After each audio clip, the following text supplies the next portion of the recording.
هادي له أشهد أن لا إله إلا الله وحده لا شريك له وأشهد أن محمدا عبده ورسوله الذي لا نبي ولا رسول بعده اللهم صل وسلم وبارك على نبينا محمد صلى الله عليه وسلم وعلى آله وصحبه ومن تبعهم بإحسان إلى يوم القيامة ثم أما بعد.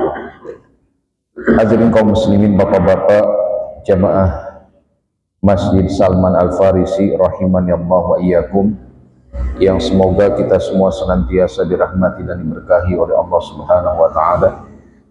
Alhamdulillah, tidak bosan-bosannya kita memuji syukur kehadirat Allah atas segala limpahan karunia dan nikmat yang begitu banyak sekali yang telah Allah berikan kepada kita semua, sehingga alhamdulillah di pagi hari ini kita bisa kembali berkumpul di tempat yang penuh berkah ini, di masjid yang kita cintai ini, dalam rangka untuk kembali mengkaji ilmu-ilmu Islam, yang ini merupakan kewajiban kita sebagai seorang muslim untuk terus menambah wawasan ilmu syar'i kita. Ya, mudah-mudahan Allah Subhanahu wa taala senantiasa mencurahkan rahmatnya kepada kita semua, berikan inayah pertolongannya, berikan hidayah petunjuknya kepada kita semua, sehingga di majelis ini kita bisa mendapatkan ilmu yang bermanfaat, mendapatkan ilmu yang berkah, ilmu yang semakin menambah keimanan dan ketakwaan kita kepada Allah Subhanahu wa taala. Amin amin ya rabbal alamin. Salawat beserta salam semoga terlimpah curah kepada panutan alam, yaitu Habibana Muhammad sallallahu alaihi wasallam, dan juga kepada para sahabat beliau, keluarga beliau, para tabi'in, tabi'un tabi'in, dan juga orang-orang yang senantiasa mengikuti jejak langkah mereka sampai hari kiamat nanti. Kaum muslimin rahimakumullah, kita akan kembali mengkaji tentang al-kabair, yaitu tentang dosa-dosa besar, yang tentu salah satu tujuan kita mempelajari hari ini adalah agar kita mewaspadainya, menjauhi segala perbuatan yang termasuk kategori dosa, terutama dosa besar, ya, baik dosa kecil maupun dosa besar wajib untuk kita jauhi, ya. Terutama memang dosa-dosa yang bisa membinasakan pelakunya di dunia dan akhirat. Baik, pada kesempatan yang berbahagia ini kita akan mencoba membahas salah satu di antara dosa besar yang membinasakan, yang disebutkan juga oleh Imam Az-Zahabi di dalam kitabnya Al-Kabair, yaitu tentang dosa sabbu ashabin nabiyyi sallallahu alaihi wasallam, dosa mencaci maki para sahabat Nabi sallallahu alaihi wasallam radhiyallahu anhum ajmain. Nah, para sahabat, kita akan lebih dahulu mengetahui siapa mereka, karena para sahabat Nabi sallallahu alaihi wasallam adalah orang-orang yang mulia, yang tentu mereka memiliki definisi khusus, ya, sebagai bentuk pemuliaan kita kepada para sahabat Nabi sallallahu alaihi wasallam. Dan disebutkan oleh Al-Hafidz Ibnu Katsir rahimahullah, beliau berkata, was-sahabi man ra'a Rasulullah sallallahu alaihi wasallam fi hali islamir rawi wa illam takun suhbatuhu lahu wa illam yarwi anhu syai'an. Jadi kata Ibnu Katsir rahimahullah, yang dimaksud dengan sahabat Nabi adalah orang yang melihat Rasulullah sallallahu alaihi wasallam dan ia dalam keadaan Islam, walaupun masa kebersamaannya dengan Nabi tidak dalam jangka waktu yang lama, dan walaupun ia tidak meriwayatkan satu hadis pun, tetap syaratnya itu dia muslim, pernah bertemu dengan Nabi Shallallahu Alaihi Wasallam meskipun hanya sebentar, ya, kebersamaannya dengan Nabi Shallallahu Alaihi Wasallam. Dan ini kata Ibnu Katsir adalah pengertian sahabat inda jumhuril ulama khalafan wa salafan. Jadi menurut mayoritas para ulama terdahulu maupun belakangan mengatakan definisi seperti itu. Kemudian ada definisi lain yang disebutkan oleh Al-Hafidz Ibnu Hajar Al-Asqalani rahimahullah. Beliau berkata bahwa para sahabat Nabi SAW adalah siapa? Man laqiyan nabiyya sallallahu alaihi wasallam mu'minan bihi wa mata 'ala al-islam walau takhallalat riddatun fil asah. Jadi yang maksud dengan sahabat Nabi sallallahu alaihi wasallam adalah orang yang bertemu dengan Nabi sallallahu alaihi wasallam dalam keadaan beriman, ya, beriman kepada kerasulan Nabi Muhammad sallallahu alaihi wasallam dan mati dalam keadaan Islam walau diantarai dengan kemurtadan, ya, yaitu diantara bertemu Nabi dan kematiannya dalam Islam diselingi dengan kemurtadan misalkan, maka ketika dia kembali kepada Islam tetap dia termasuk kategori sahabat Nabi sallallahu alaihi wasallam menurut pendapat yang paling kuat, kata Ibnu Hajar Al-Asqalani rahimahullah. Jadi ada dua pengertian, ya, apa yang dimaksud atau siapa mereka yang dimaksud dengan para sahabat Nabi sallallahu alaihi wasallam. Dan intinya kaum muslimin rahimakumullah, jadi siapapun yang bertemu dengan Nabi sallallahu alaihi wasallam dan dia beriman kepada beliau dan mati dalam kondisi Islam, maka dia dikatakan apa? Seorang sahabat Nabi sallallahu alaihi wasallam, meskipun hanya bertemu dengan Nabi apa? Sebentar saja, ya. Bahkan meskipun dia tidak melihat fisik Nabi sallallahu alaihi wasallam karena kebutaannya. Seperti misalkan apa? Ibnu Maktum, ya. Siapa namanya?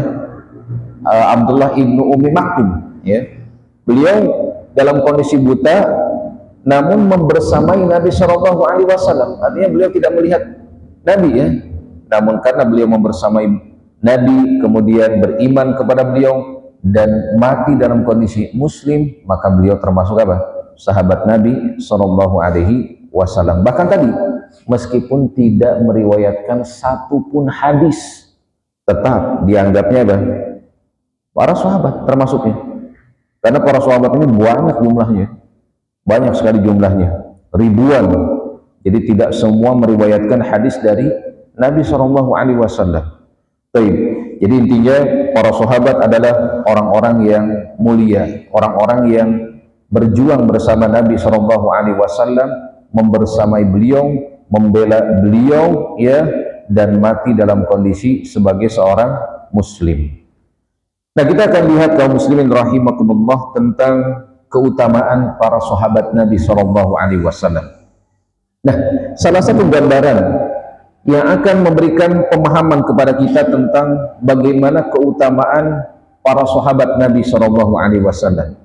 Misalkan ketika umat selain Islam, ya, mau Yahudi, Nasrani atau apapun agamanya, ketika ditanya kepada mereka, siapakah manusia yang paling mulia setelah para nabi?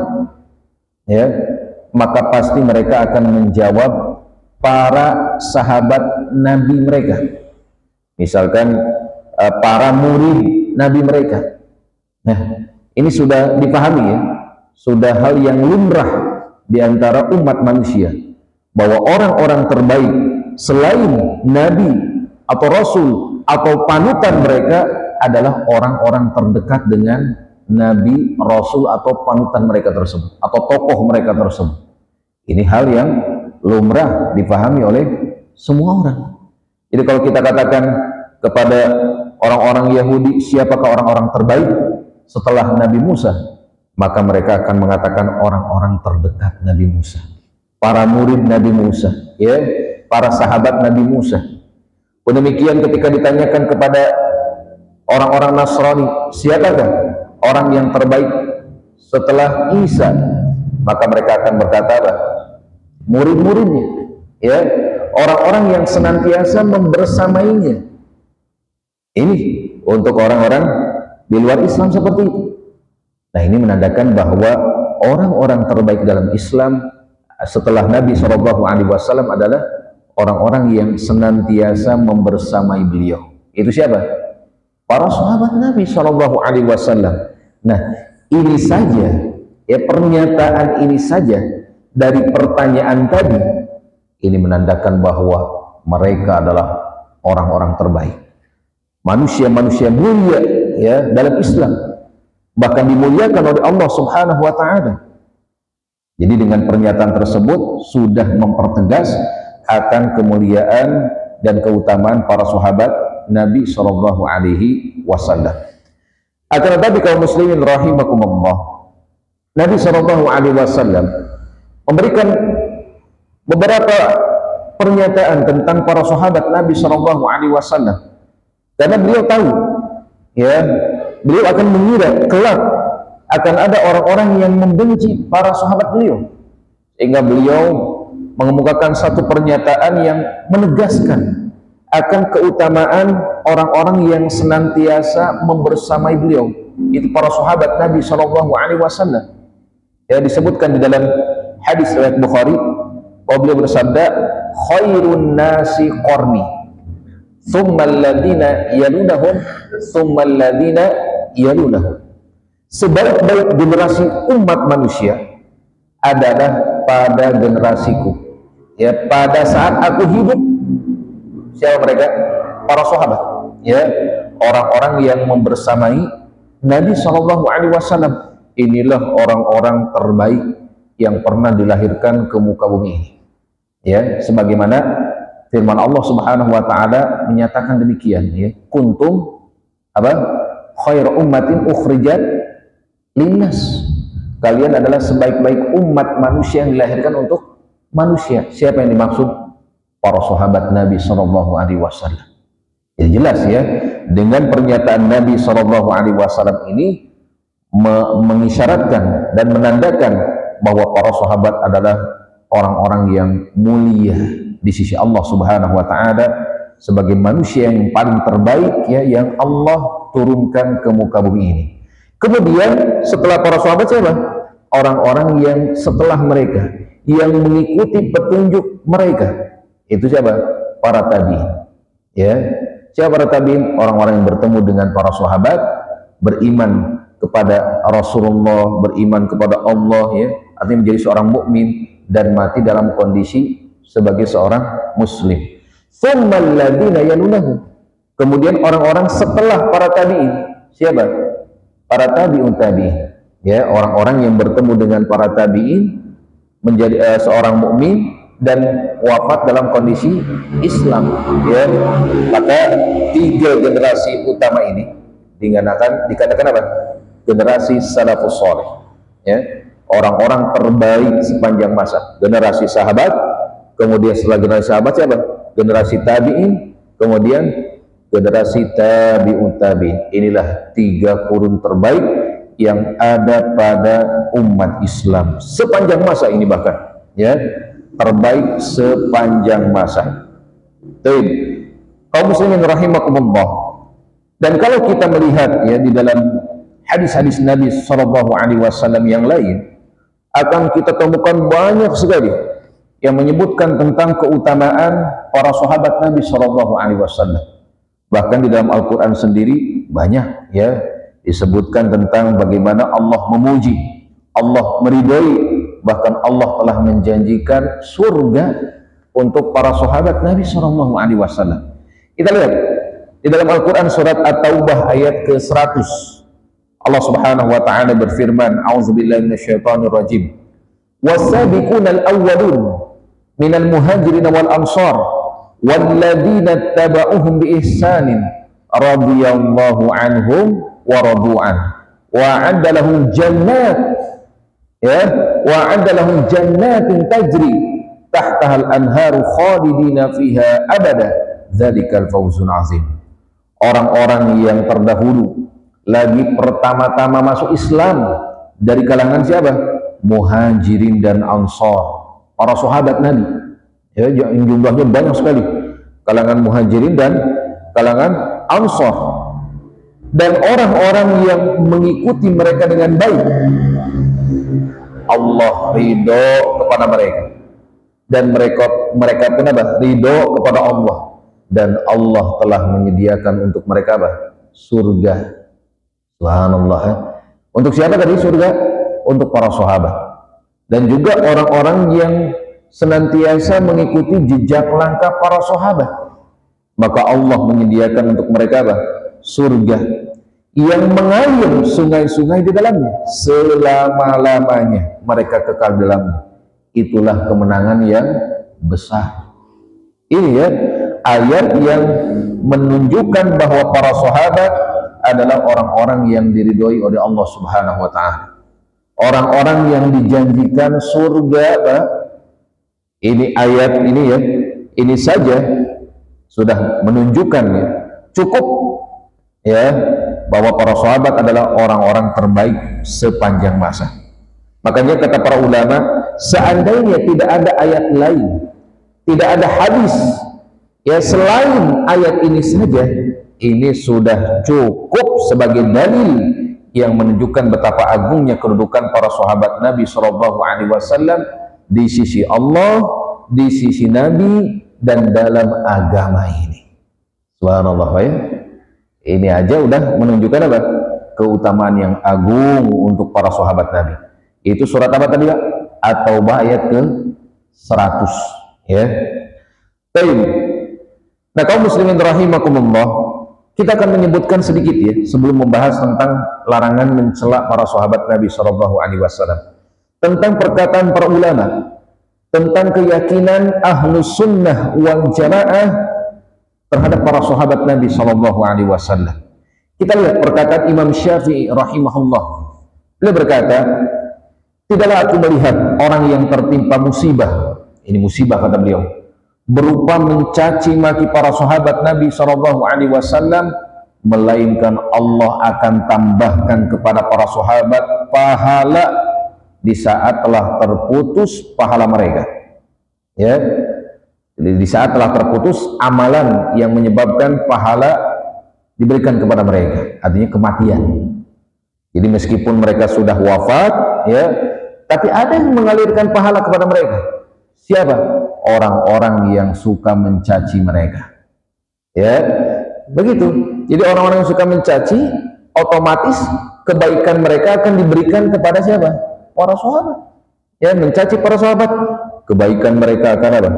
Diberikan kepada para sahabat secara umum, seperti itu ya. Dan dalam riwayat yang lain dari Imam Syafi'i juga, melainkan Allah akan ganjar mereka para sahabat dengan kebaikan meskipun mereka telah wafat ya. Kemudian masih Imam Syafi'i berkata bahwa manusia yang paling utama setelah kedudukan Nabi SAW adalah Abu Bakar, kemudian kemudian Umar, kemudian Utsman, kemudian siapa?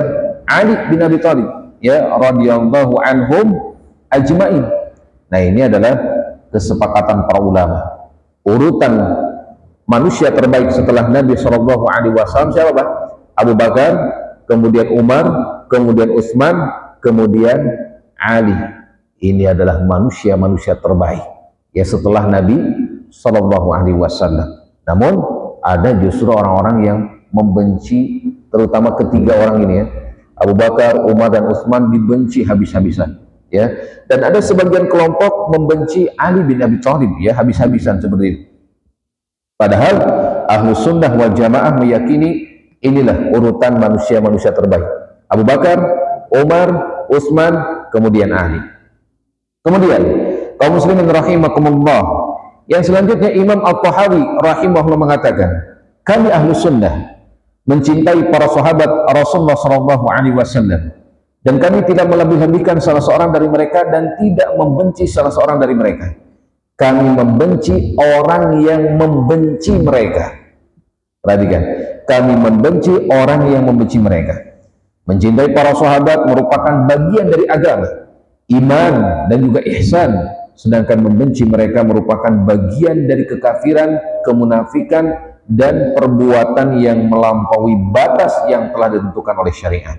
Ya, jadi salah satu di antara dosa yang menjerumuskan pelakunya ke dalam kebinasaan adalah mereka mencaci maki, mereka membenci siapa?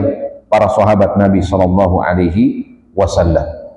Kemudian kaum muslimin rahimakumullah, yang selanjutnya Imam Abu Utsman As-Sabuni Asy-Syafi'i rahimahullah berkata, para ashabul hadis, jadi ahlu sunnah wal jamaah, bersaksi dan meyakini bahwasanya para sahabat Rasulullah Shallallahu Alaihi Wasallam urutan yang paling utama adalah Abu Bakar, kemudian Umar, kemudian Utsman, kemudian Ali, karena mereka semua adalah khulafaur rasyidin yang Rasulullah Shallallahu Alaihi Wasallam sebutkan tentang kekhalifahan mereka, sebagaimana diriwayatkan dari Sa'id bin Jamhan dari Safinah bahwa khilafah setelahku 30 tahun.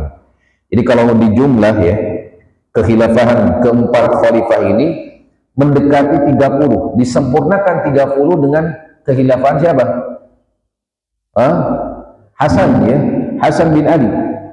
Maka dijumlah, karena Hasan ini kekhilafahannya sekitar 6 bulan ya, dijumlah semuanya benar 30 tahun pas ya, seperti itu. Jadi kekhilafahan ala minhajin nubuwah ini selama 30 tahun, dan ini adalah kekhilafahan 4 khalifah ini secara umum ya, khalifah Abu Bakar, Umar, Utsman dan Ali. Jadi mereka adalah orang-orang terbaik ya di dalam agama ini. Maka perkataan para ulama ini cukup bagi kita menunjukkan bahwa para sahabat Nabi Shallallahu Alaihi Wasallam adalah manusia-manusia terbaik di dalam Islam ya, bahkan manusia-manusia terbaik sepanjang masa. Dan yang terbaik di antara mereka siapa Pak? Abu Bakar, Umar, Utsman dan Ali ya radhiyallahu anhum ajmain. Nah, sekarang kita akan membicarakan tentang hukum membenci para sahabat Nabi Shallallahu Alaihi Wasallam. Karena di antara umat manusia, bahkan mengaku sebagai seorang muslim, ada ya yang mereka suka mencaci maki para sahabat, membenci, betul-betul benci para sahabat Nabi Shallallahu Alaihi Wasallam. Bahkan yang paling utama dibenci oleh mereka adalah justru siapa? Orang-orang terbaik ya, yang kuburan kedua orang ini membersamai Nabi Shallallahu Alaihi Wasallam, yaitu Abu Bakar dan Umar ya, dibenci habis-habisan kedua orang mulia ini ya, sahabat Nabi yang paling terdekat, orang yang paling dicintai oleh Nabi, namun malah dibenci habis-habisan ya oleh golongan ini, yaitu golongan Syiah Rafidhah. Mereka sangat benci sekali kepada sahabat Abu Bakar dan Umar bin Khattab. Bahkan disebutkan ketika mereka melakukan haji atau umroh ya, orang-orang Syiah ini, di kaki mereka ini tertulis ada tato lah, semacam tato ya, tertulisnya ada Abu Bakar, Umar, Aisyah dan yang lainnya yang mereka benci ya, sebagai bentuk penghinaan kata mereka, diinjak-injak nama tersebut. Bahkan di antara mereka ada doa khusus ya, mencaci maki dua sahabat mulia ini. Dikatakan bahwa dua orang ini adalah dua berhala ya, seperti itu ya, sonaman ya, dua berhala yang harus dicaci, Abu Bakar dan Umar. Nauzubillah min dzalik ya. Ini adalah kesesatan yang nyata, bahkan nanti akan disebutkan perbuatan kafir yang nyata. Baik. Nah, sekarang kaum muslimin rahimakumullah akan disebutkan tentang hukum membenci para sahabat Nabi Shallallahu Alaihi Wasallam. Kita lihat dalam hadis riwayat Bukhari Muslim disebutkan Nabi Shallallahu Alaihi Wasallam pernah bersabda, sebagaimana yang diriwayatkan oleh Abu Sa'id Al-Khudri radhiyallahu anhu, bahwa dulu pernah terjadi perselisihan antara Khalid bin Walid dan Abdurrahman bin Auf, di mana Abdurrahman bin Auf ini orang yang pertama-tama masuk Islam ya, sementara Khalid ini belakangan ya. Nah, Abdurrahman bin Auf, bahkan Abdurrahman bin Auf ini adalah salah satu di antara orang yang telah diberitakan kabar gembira ya, berupa apa? Mubasysyirin bil jannah, salah satu orang yang pasti akan masuk surga. Nah, Khalid bin Walid pada saat itu ada satu permasalahan dengan Abdurrahman bin Auf, satu masalah yang pelik ya. Lalu Khalid bin Walid pun mencaci Abdurrahman bin Auf ini, dan terdengar oleh Nabi Shallallahu Alaihi Wasallam ya hal tersebut. Maka apa yang dikatakan Nabi Shallallahu Alaihi Wasallam kepada Khalid bin Walid, yang tentu apa keislamannya jauh ya, ini orang yang pertama-tama masuk Islam, ini orang yang terkemudian masuk Islam, meskipun kedua-duanya para sahabat ya, namun keutamaan Abdurrahman bin Auf ya tentu lebih dibanding Khalid bin Walid. Apa kata Nabi Shallallahu Alaihi Wasallam? La tasubbu ahadan min ashabi, fa inna ahadakum law anfaqa misla uhudin dhahaban ma adraka mudda ahadihim wala nasifah. Janganlah kalian mencaci maki salah seorang dari sahabatku ya, karena seandainya seseorang dari kalian berinfak dengan emas seukuran gunung Uhud, maka pahalanya tidak bisa menyamai infak para sahabatku dengan ukuran 1 mun ya, ataupun setengahnya, 1 genggaman atau 1 apa istilahnya 2 telapak tangan ini ya, tidak akan menyamai bahkan setengahnya. Jadi kalau seorang sahabat berinfak misalkan kurma ya, sedikit aja setelapak tangan, sementara seorang berinfak emas 1 gunung ya, 1 gunung emas berinfak, ini tidak akan menyamai hal tersebut, tidak akan sama dengan apa yang diinfakkan para sahabat berupa kurma misalnya, tidak akan. Karena kenapa? Karena keutamaan mereka yang luar biasa, yang tidak akan disamai oleh orang-orang setelahnya ya. Jadi seperti itu kata Nabi Shallallahu Alaihi Wasallam, jangan pernah mencaci maki para sahabat, karena keutamaan mereka sangat besar sekali. Infak mereka yang sedikit saja tidak bisa disamai oleh kalian meskipun berinfak sebesar apa? Gunung ya, sebesar gunung Uhud, emas bahkan yang diinfakkan, tidak akan sama ya. Nah, meskipun di sini kita katakan Khalid bin Walid, oh masya Allah, sahabat mulia ya, beliau jasanya luar biasa, namun Nabi melarang beliau mencaci maki para sahabat yang telah terdahulu masuk Islam. Nah, bagaimana dengan orang-orang selain Khalid bin Walid ya, tentu lebih dilarang lagi ya, jangan sampai mereka mencaci maki para sahabat. Kenapa? Tentu selain sahabat, apa yang mereka berikan misalkan infakkan justru tidak akan pernah menyamai, tidak akan pernah menyamai apa yang diinfakkan oleh para sahabat Nabi Shallallahu Alaihi Wasallam. Jangan dilarang oleh Nabi Shallallahu Alaihi Wasallam. Oleh karena dalam Islam mencela sahabat ini hukumnya haram ya, hukumnya apa Bang? Haram, tidak boleh selamanya ila yaumil qiyamah. Tidak boleh kita mencaci maki para sahabat, 1 pun tidak boleh ya, haram hukumnya. Lalu para ulama menjelaskan di antara alasan pengharaman kenapa kita kaum muslimin tidak boleh mencaci maki para sahabat Nabi Shallallahu Alaihi Wasallam. Yang pertama kata para ulama, karena ini termasuk ghibah ya, yang dilarang dan menyakiti kaum mukminin secara umum ya. Ketika kita mencaci maki para sahabat, ketika seorang mencaci maki para sahabat, otomatis dia telah menggibah para sahabat. Karena kenapa? Para sahabat sudah tidak ada ya. Artinya kalau gibah ini berarti diharamkan dalam Islam. Bahkan gibah ini akan menyebabkan pelakunya ya mendapatkan hukuman berupa apa? Pahalanya nanti akan dialirkan terus kepada orang-orang yang digibahnya, seperti itu. Jadi kalau seseorang menggibah, otomatis pahala kebaikannya akan diberikan kepada yang digibahi ya. Transfer apa Bang? Transfer pahala ya, seperti itu baik. Nah, jadi para sahabat terus mendapatkan aliran pahala dari orang-orang yang menggibahinya, mencaci makinya, dan ini pun menyakiti kaum mukminin ya. Betul enggak? Kita semua mencintai para sahabat. Ketika ada yang mencaci maki para sahabat, kita merasa sakit, Betul nggak? Karena mereka dicintai oleh Nabi, otomatis kita pun harus mencintai mereka. Karena dicintai oleh Nabi, bahkan diridhoi oleh Allah Subhanahu wa taala. Ya. Jadi orang-orang yang mencaci maki para sahabat ini menyakiti hati kaum mukminin. Ya, menyakiti hati kaum mukminin. Padahal Allah Subhanahu wa taala akan memerangi orang-orang yang menyakiti kaum mukminin. Orang-orang yang menjadikan kaum mukminin merasa terzalimi, ya. Seperti itu.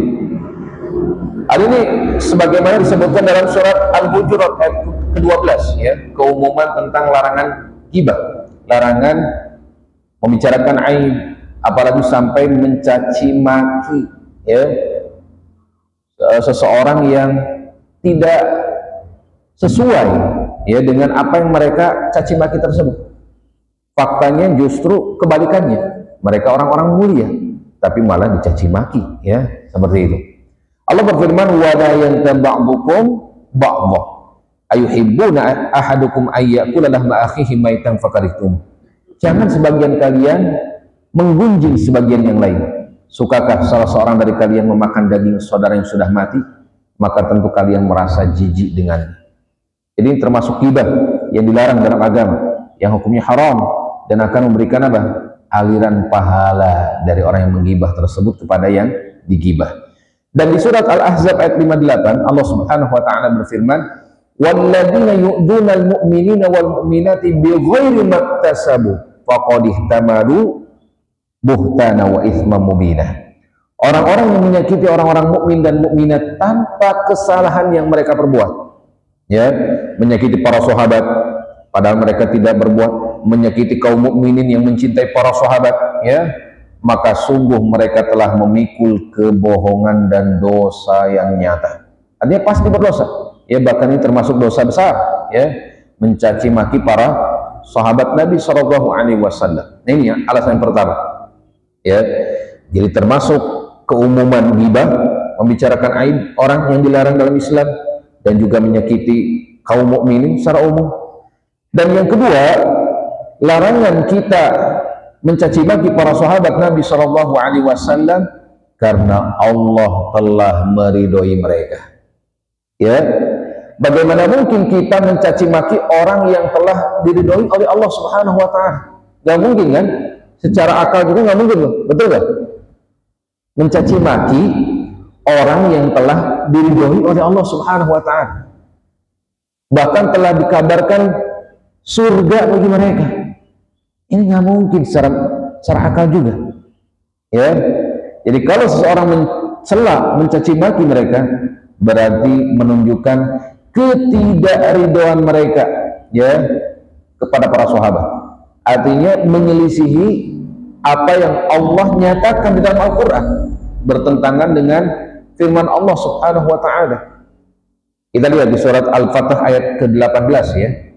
Allah Subhanahu Wa Taala berfirman, laqad radiyallahu 'anil mu'minin id yubayi'unaka tahta asy-syajarah fa'alima ma fi qulubihim fa'anzala as-sakinata 'alaihim wa atsabahum fathan qaribah. Sungguh Allah telah meridhoi kaum mukmin. Ridho, bayangkan, Allah ridho, ya, Allah senang dengan kaum mukminin, ini para sahabat, ketika mereka membaiatmu di bawah pohon. Itu pada peristiwa baiat apa? Baiat Ridwan, ya, yang pada saat itu berjumlah sekitar 1.400 sahabat. Mereka berbaiat di bawah pohon, ya, untuk apa? Untuk apa namanya? Berjihad membela Utsman pada saat itu, ya, yang dikabarkan telah dibunuh oleh orang-orang Quraisy yang diutus untuk satu keperluan pada orang Quraisy. Namun ternyata kabarnya dibunuh. Ternyata setelah itu ada kabar lagi Utsman tidak dibunuh.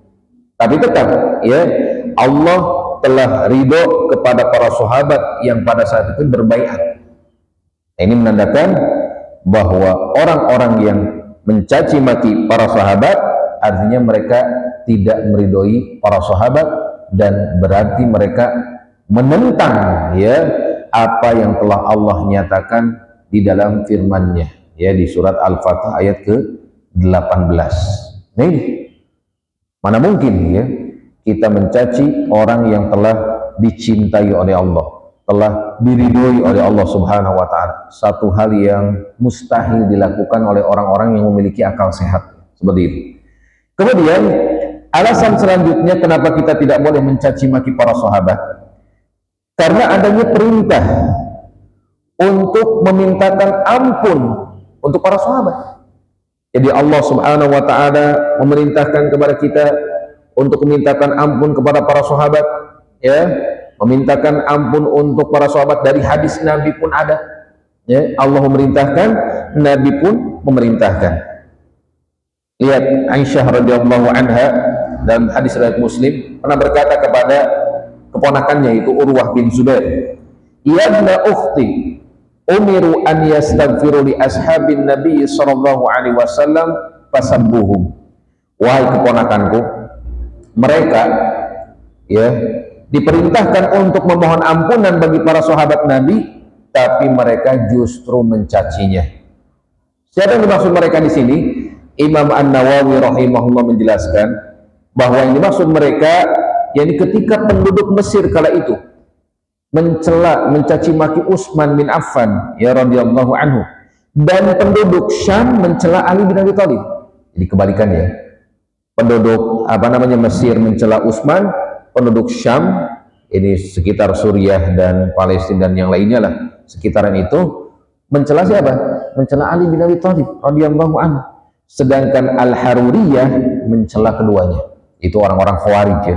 Orang-orang Khawarij mencela Ali dan Utsman, bahkan kebanyakan para sahabat dicela seperti itu. Padahal Allah memerintahkan agar apa? Agar mereka memintakan ampun kepada Allah untuk para sahabat, tapi mereka malah melakukan kebalikannya. Ini berdasarkan firman Allah Subhanahu wa taala, "Walladzina ja'u min ba'dihim yaquluna rabbana ighfir lana wa li ikhwanina alladhina sabaquna bil iman wa la taj'al fi qulubina ghillan lil ladzina amanu rabbana innaka raufur rahim." Ini perintah agar kita memintakan ampun kepada orang-orang yang beriman terdahulu, para sahabat, dan orang-orang yang datang sesudah mereka, kaum Muhajirin dan Ansar. Mereka berdoa, "Ya Rabb kami, berilah ampun kepada kami dan saudara-saudara kami yang telah beriman lebih dahulu." Itu kaum Muhajirin dan Ansar, ya. Dan janganlah engkau membiarkan kedengkian dalam hati kami terhadap orang-orang yang beriman. Ya Rabb kami, sesungguhnya engkau maha penyantun lagi maha penyayang.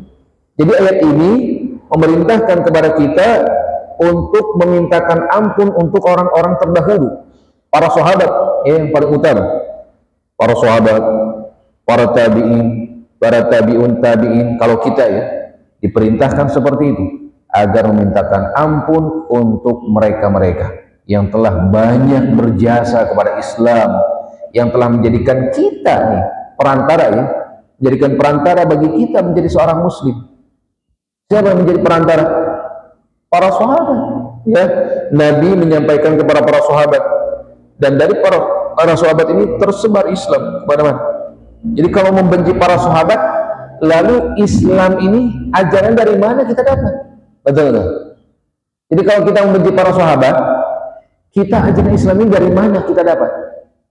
Ya, jadi mereka adalah penyampai estafet ya, risalah dari Nabi SAW ini kepada umat ini. Tanpa mereka tidak mungkin ya Islam ini akan sampai kepada kita. Maka sangat tercela sekali ya. Sangat jahil sekali, sangat bodoh sekali kita katakan orang-orang yang suka mencaci para sahabat Nabi SAW.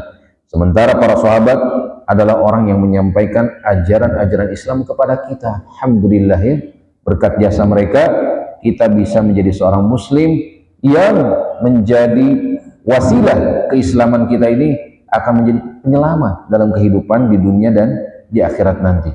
Kemudian yang selanjutnya kaum muslimin rahimakumullah, alasan kenapa kita tidak boleh mencela para sahabat Nabi SAW, karena Allah melaknat Allah melaknat orang yang mencela sahabat Nabi Shallallahu Alaihi Wasallam. Ya, jadi orang yang mencela sahabat dia akan dilaknat oleh Allah. Kita lihat di dalam hadis ya, riwayat Ibnu Abi Asim disebutkan, man sabba ashabi fa alaihi la'natullah. Barang siapa yang mencela sahabatku, maka ia akan mendapatkan laknat Allah. Mengerikan sekali ya. Sementara laknat Allah adalah dijauhkan dari rahmat, dijauhkan dari perlindungan Allah, dijauhkan dari kasih sayang Allah. Ini mengerikan sekali. Kalau kita jauh dari rahmat, dari kasih sayang Allah, buat apa ya? Usaha kita apapun itu sangat apa? Sia-sia sekali ya. Ibadah kita apa-apa, kalau kita mencela sahabat Nabi, laknat Allah turun. Nauzubillah min dzalik. Kemudian kaum muslimin rahimakumullah, dan yang menjadi kesepakatan para ulama Ahlus Sunnah wal Jamaah sebagaimana tadi dinyatakan oleh Ibnu Hajar, bahwa Ahlus Sunnah wal Jamaah telah bersepakat atas kewajiban tidak mencela seorang sahabat pun, ya, dari sahabat Nabi Shallallahu Alaihi Wasallam, siapapun dia, ya, siapapun dia, hatta ketika terjadi peristiwa peperangan antara sahabat, ya, pada perang Jamal dan perang yang lainnya misalkan, tetap tidak boleh kita mencaci para sahabat. Kita harus apa? Menjaga lisan kita. Tidak boleh kita apa? Mencaci salah satu sahabat pun, tidak boleh. Haram hukumnya. Baik, kaum muslimin rahimakumullah. Kemudian disebutkan di sini tentang bahaya dari mencela sahabat Nabi Shallallahu Alaihi Wasallam. Yang pertama, kata para ulama, mencela sahabat Nabi termasuk tanda kerendahan pelakunya. Orang rendahan ya, yang mencela para sahabat Nabi. Orang yang akalnya rendah, IQ-nya di bawah rata-rata, gitu katakan ya. IQ-nya di bawah rata-rata. Orang-orang yang mencela para sahabat Nabi Shallallahu Alaihi Wasallam. Kemudian yang kedua, mencela sahabat berarti mencela saksi Al-Quran dan Sunnah. Ya, mencela para penyebar dakwah ayat-ayat Allah, hadis-hadis Nabi, para sahabat. Ya, jadi kalau mencaci para sahabat berarti mencaci orang-orang yang menjadi saksi Al-Quran dan hadis. Bagaimana Al-Quran, ayat-ayat yang diturunkan, ya, bagaimana dan untuk siapa dan dalam kondisi apa diturunkan. Siapa yang mengetahui hal itu? Para sahabat Nabi. Ya, siapa yang menulis ayat-ayat Allah di dalam apa namanya, di pelepah kurma, di apa namanya, kulit-kulit binatang? Ya, ini siapa yang menulis? Para sahabat. Siapa yang telah menghafal ayat-ayat Allah, menjaganya? Lalu di zaman Abu Bakar, kemudian dibukukan, di zaman Utsman lebih dirapihkan lagi. Siapa? Para sahabat. Jadi kalau mencela mereka, seakan-akan kita mencela saksi, ya, saksi hidup, ini katakan, di mana Al-Quran diturunkan secara berangsur-angsur, di mana hadis-hadis Nabi, sabda-sabda Nabi diucapkan oleh Nabi Shallallahu Alaihi Wasallam. Ya, dan membawa pelakunya kepada zindik, ya, orang-orang yang menyimpang, orang-orang yang tersesat, zindik itu ya. Kemudian kita akan percepat ya karena waktu sudah mau syuruk. Yang selanjutnya adalah harus mendapat hukuman dari pemerintah Islam. Orang-orang mencaci para sahabat harus mendapat hukuman, ditakzir, ya, bisa dicambuk, dipenjara, atau dengan hukuman yang membuat dia jera, tidak melakukan hal itu lagi, ya, oleh pemerintah Islam. Kemudian selanjutnya akan mendapatkan laknat Allah tadi, ya. Orang mencaci maki para sahabat pasti akan mendapatkan laknat dari Allah. Kemudian mencela, mencaci maki para sahabat berarti menuduh Rasulullah Shallallahu Alaihi Wasallam adalah manusia yang buruk. Ya, kenapa? Karena memiliki teman-teman yang buruk. Nah, ini seperti itu ya. Jadi kalau mencaci maki para sahabat, seakan-akan dia menuduh Rasulullah Shallallahu Alaihi Wasallam adalah manusia yang buruk, karena memiliki sahabat-sahabat yang buruk. Makanya diungkapkan oleh Imam Malik rahimahullah, dia berkata, mereka para pencela adalah kaum yang buruk, ingin mencela Rasulullah namun tidak bisa. Lalu mereka mencela para sahabat Nabi Shallallahu Alaihi Wasallam. Hal ini seakan-akan beliau ingin menyampaikan bahwa orang yang buruk tentu memiliki sahabat yang buruk, dan ini adalah perkataan yang paling buruk ya. Mencela para sahabat, mencaci maki para sahabat adalah perkataan yang paling buruk ya, seakan-akan menganggap orang yang dibersamai para sahabat adalah orang yang buruk, seperti itu. Baik. Nah, kaum muslimin rahimakumullah, terakhir kita akan menjelaskan tentang hukumnya. Hukum orang yang mencela para sahabat Nabi Shallallahu Alaihi Wasallam. Dan di sini kata para ulama ada rinciannya. Tidak semua orang yang mencaci maki para sahabat satu hukum, misalkan satu satu pernyataan bahwa si fulan begini dan begitu, tidak. Tapi dirinci. Yang pertama rinciannya, orang yang sekedar mencela para sahabat karena ikut-ikutan, ya, jahil, nggak tahu, pokoknya orang mencaci kita ikutan mencaci misalkan ya, maka para ulama berbeda pendapat tentang orang tersebut dilihat dari kondisinya ya, apakah menjadi keyakinannya atau sekedar karena marah saja ya, mendengar misalkan Ali bin Abi Thalib diperangi misalkan sehingga dia membenci Muawiyah karena marah ya, bukan karena keyakinan bahwa Muawiyah telah melakukan kekufuran ini dan itu, bukan karena kebencian, karena kemarahan.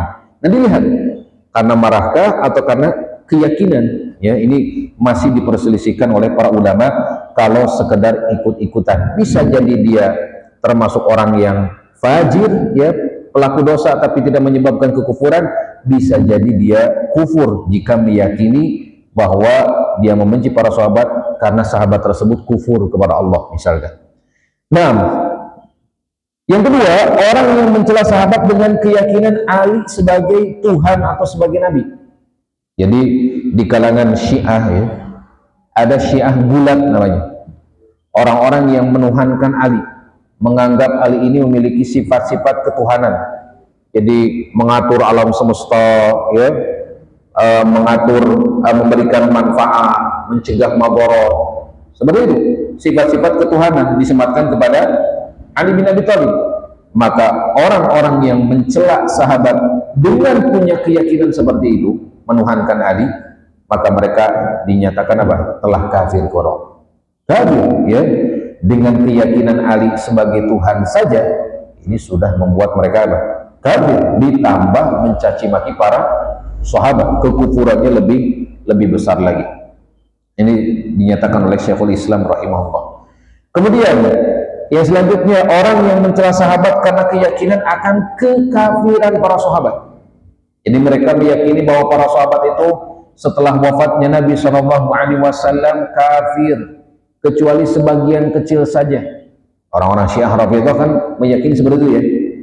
Setelah Nabi wafat, Abu Bakar, Umar, Utsman dan semua sahabat selain sebagian kecil, selain Ali bin Abi Thalib, selain Hasan, selain Husain, siapa lagi? Abu Dzar Al-Ghifari, Salman Al-Farisi dan yang lainnya, sedikit sekali, mungkin tidak sampai 10 ya. Nah, selain yang sedikit ini, seluruh sahabat semuanya telah murtad, semuanya telah kafir menurut orang-orang Syiah ya, seperti itu. Maka berdasarkan ijma, siapa yang meyakini hal tersebut, mereka adalah orang-orang kafir ya. Orang-orang yang meyakini seperti itu adalah orang-orang kafir, keluar dari Islam. Bahkan kata para ulama, mereka harus dihukum bunuh. Karena apa? Dengan perkataan seperti itu mereka telah murtad dari agama. Karena apa? Mengingkari sesuatu yang sudah dimaklumi dalam agama, bahwa para sahabat adalah orang-orang yang diridhoi oleh Allah. Para sahabat orang-orang yang dicintai oleh Nabi Shallallahu Alaihi Wasallam ya, keimanan mereka tidak diragukan lagi. Seperti itu ya. Kemudian yang selanjutnya, orang yang mencela sahabat seluruhnya dengan keyakinan bahwa seluruhnya fasik. Jadi, para sahabat ini orang-orang yang fasik, orang-orang yang suka berbuat dosa misalkan ya.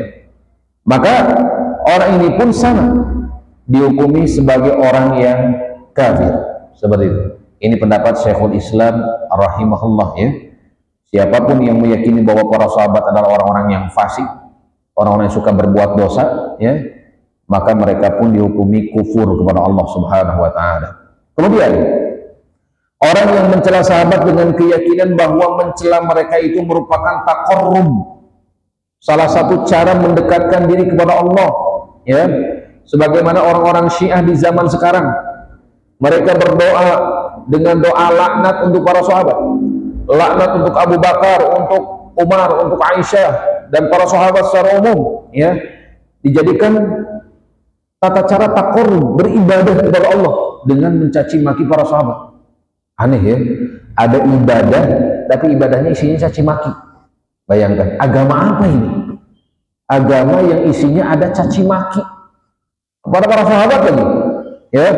Maka mereka pun, kata para ulama, termasuk bagian dari kekufuran, keluar dari Islam. Imam At-Tahawi mengatakan benci kepada para sahabat adalah kufur, nifak dan melampaui batas, ya. Bahkan Imam Malik rahimahullah mengatakan, barang siapa yang bangun di pagi hari sedangkan di dalam hatinya ada kebencian terhadap salah satu saja, salah satu para sahabat, berarti dia terkena firman Allah, liyaghiza bihimul kufar, karena Allah hendak menjengkelkan hati orang-orang kafir. Jadi yang membenci para sahabat hanya orang-orang kafir. Dengan ayat ini ya, yang membenci para sahabat hanya orang-orang kafir. Seorang muslim tidak mungkin membenci para sahabat. Lalu yang selanjutnya, orang yang mencela para sahabat dengan celaan yang tidak merusak keadilan mereka para sahabat, seperti mengatakan bahwa Abu Sufyan disifati dengan orang bakhil misalkan. Jadi ketika menyebutkan Abu Sufyan itu pasti akan menyebutkan si bakhil misalkan ya, si bakhil disifatinya. Nah ini tidak menghilangkan kesahabatan mereka, ya. Atau misalkan dikatakan Abu Hurairah suka makan banyak misalkan ya, seperti itu. Jadi setiap membicarakan Abu Hurairah pasti disifati si apa namanya, si rakus misalkan dalam makan. Nah seperti itu. Maka orang seperti ini tidak dikatakan kufur kepada Allah, namun dia harus dihukum takzir, dididik, ya, diingatkan oleh pemerintah setempat, di apa namanya, dihukum dengan hukuman yang membuat dia jerak, ya, tidak melakukan atau tidak mengatakan hal seperti itu lagi di kemudian hari. Nah ini bahkan dikatakan terakhir, lebih terakhir nih, apa? Ada orang yang mencela istri-istri Nabi SAW, seperti orang Syiah tadi ya. Di antara mereka ada yang merayakan satu perayaan, satu hari untuk mencela Aisyah radhiyallahu anha. Nauzubillah min dzalik ya. Dirayakan oleh mereka. Jadi satu hari tersebut isinya celaan kepada Aisyah dan juga kepada Ummul Mukminin secara umum, ya, Ummahatul Mukminin, para istri Nabi SAW. Ya, mereka menuduh Aisyah begini dan begitu, padahal Allah telah membersihkan dan menyatakan bahwa itu adalah berita dusta. Disebutkan di surat An-Nur, panjang sekali ayatnya, sekitar 20 ayatan. Ini apa? Membersihkan Aisyah dari tuduhan-tuduhan dusta tersebut, ya. Jadi siapapun yang mencaci maki Aisyah dan juga istri-istri Nabi SAW, maka mereka pun sama dihukumi apa? Dihukumi kufur kepada Allah Subhanahu wa taala. Oleh karenanya, kaum muslimin rahimakumullah, kita sebagai umat Islam, ya, umat yang mencintai Nabi SAW, pun demikian kita mencintai para sahabat Nabi SAW, maka jaga lisan kita, ya.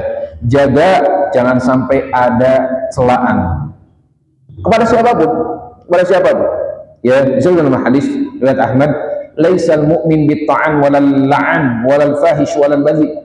Seorang mukmin itu tidak suka mencela, tidak suka mencaci maki, tidak suka melaknat, tidak suka berbuat fahisyah atau berkata-kata kotor, ya. Tidak suka. Dan orang yang tidak punya rasa malu, Jadi seorang mukmin itu bukan seperti ini, bukan suka berkata kasar, bukan berkata caci maki tadi, berkata kotor, ya, tidak punya rasa malu. Seorang mukmin tidak seperti itu. Nah ini, jadi kepada siapapun jaga lidah, jaga lisan, jaga tulisan kita di media sosial pun ya. Jangan suka mencaci maki, melaknat, atau memberikan gelar buruk kepada orang. Jangan. Apalagi kepada para sahabat Nabi SAW yang dimuliakan Allah, dicintai Nabi, diridhoi oleh Allah, orang-orang yang telah berjasa kepada Islam. Tidak pantas kita melakukan hal seperti ini. Nah ini mungkin yang bisa disampaikan karena sudah waktu syuruk. Mudah-mudahan apa yang disampaikan menjadi perenungan buat kita agar kita semakin hari semakin lebih baik, ya, semakin pandai dalam menjaga lisan kita. Yang keluar dari lisan kita adalah hal-hal atau perkataan yang baik saja, ya, dan menjauhkan dari perkataan-perkataan yang buruk apapun itu. Demikian, silahkan ada yang mau ditanyakan sebelum kita tutup. Silahkan tanyakan. Kita tutup dengan doa kafaratul majlis. Subhanakallahumma wa bihamdika asyhadu an la ilaha illa anta astaghfiruka wa atubu ilaik. Assalamualaikum warahmatullahi wabarakatuh.